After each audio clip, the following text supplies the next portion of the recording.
हमारे बीच में नहीं रही। निश्चित रूप से सिंधिया परिवार के लिए बहुत बड़ी दुख की घड़ी है। पूरे ग्वालियर चंबल के साथ साथ महाराज सिंधिया से जुड़े हुए पूरे देश के लोग बहुत दुखी हैं। राजमाता हमारे बीच नहीं रही, उनका स्नेह प्रेम आशीर्वाद हमेशा मिलता था। बहुत लंबे समय से हम लोग जुड़े हुए हैं। बड़े महाराज माधव राव सिंधिया चुनाव लड़ते थे तो चुनाव में निकलती थी, राजनीति में नहीं थी। महाराज की चुनाव निकलती थी, बड़े स्नेहपूर्वक मिलती थी, काम करने के लिए कहती थी। एक अल्पाक उनके मन में था, प्रेम था, पारिवारिक भावना उनके मन में थी, कार्यकर्ताओं और सबका बड़ा ख्याल रखती थी। वो बड़ी सहलता से आज हमारे बीच में नहीं है। हम और सिंधिया परिवार पर बड़ा पहाड़ टूटा है। ईश्वर से प्रार्थना करते हैं उनको पूरी ताकत दे इस क्षतिपूर्ति को सहन करने की।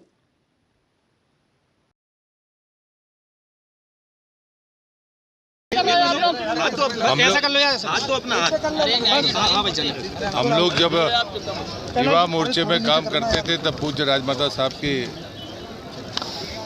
उस अंत्येष्टि के समय में मैं उपस्थित था। आज फिर सिंधिया परिवार की पूज्य राजमाता की दुख के घड़ी में हम सब यहाँ पर सिंधिया परिवार का दुख बांटने के लिए और उस शोक के क्षण पर उनको श्रद्धांजलि अर्पित करने के लिए यहाँ पर आए। ज्योतिरादित्य सिंधिया एक वरिष्ठ नेता और जिम्मेदार मंत्री हैं। ईश्वर उनको संबल दे ताकि ये सिंधिया परिवार की गौरवशाली परंपरा का जो बोझ उनके कंधों पर आया है उसका वो निर्वहन कर सकें। मैं राजमाता के चरणों में विनम्र श्रद्धांजलि अर्पित करता हूँ।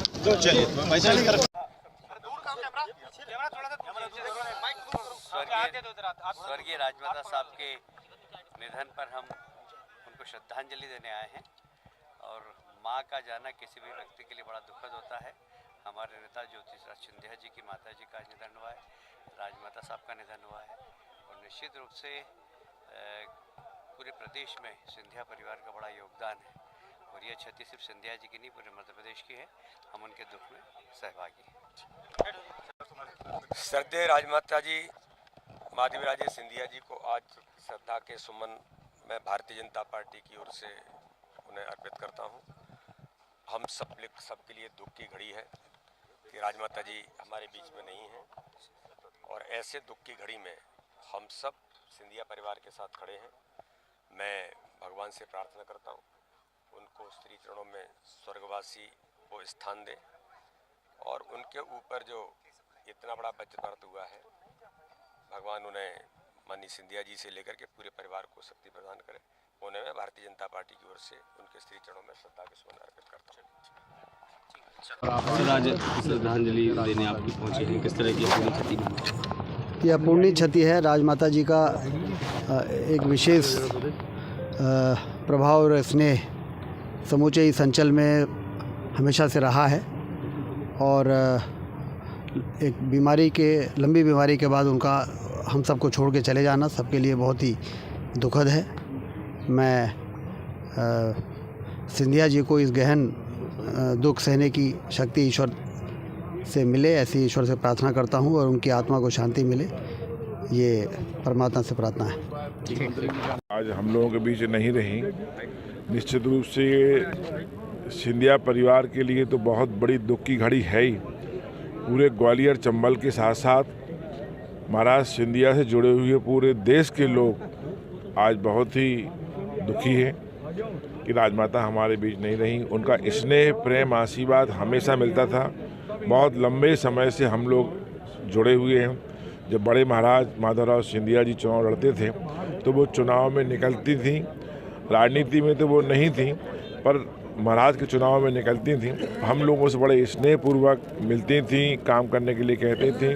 तो एक अपनत्व उनके मन में था, प्रेम था और पारिवारिक भावना उनके मन में थी। बड़ा ख्याल रखती थी कार्यकर्ताओं का भी और सबका बड़ा ख्याल रखती थी। वो बड़े ही सहृदय थी। आज हमारे बीच में नहीं है। हम सिंधिया परिवार पर जो दुख का पहाड़ टूटा है, ईश्वर से प्रार्थना करते हैं कि उनको पूरी ताकत दे इस क्षतिपूर्ति को सहन करने की। राजमाता को जाने का हम सबको दुख है। ग्वालियर वासी क्या पूरे मध्य प्रदेश में हर विदेश तक उनकी पहचान थी और उनके जाने पर हम सबको वो रोता बिलखता छोड़ के चली गई। ईश्वर से प्रार्थना करते हैं कि ईश्वर उन्हें अपने चरणों में जगह दे और उनके परिवार को, माननीय हमारे श्रीमती ज्योतिरादित्य सिंधिया को, महारानी को और उनके पूरे परिवार को इस इतनी शक्ति दे कि भगवान उनका दुख सहने की शक्ति दे उन्हें, कि वो दुख झेल पाए। हाँ, 2 महीने से इलाज